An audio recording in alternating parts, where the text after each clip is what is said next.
Hello' good evening. এফালে চাই দিয়া, এফালে এবাৰ চাই দিয়া। নাচায়, মাছ ভজাত ব্যস্ত হৈ আছে।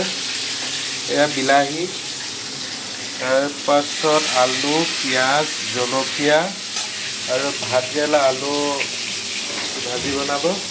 আৰু এয়া মাছ ফ্ৰাই কৰি আছে বিলাহীৰ লগত বনাবৰ কাৰণে।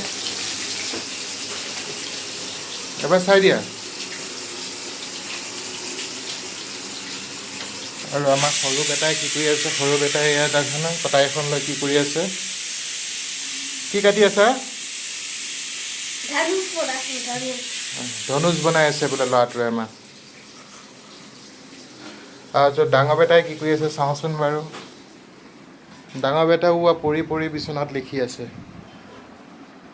কি লিখিছা বেটা? হিন্দী লিখি আছে বোলে।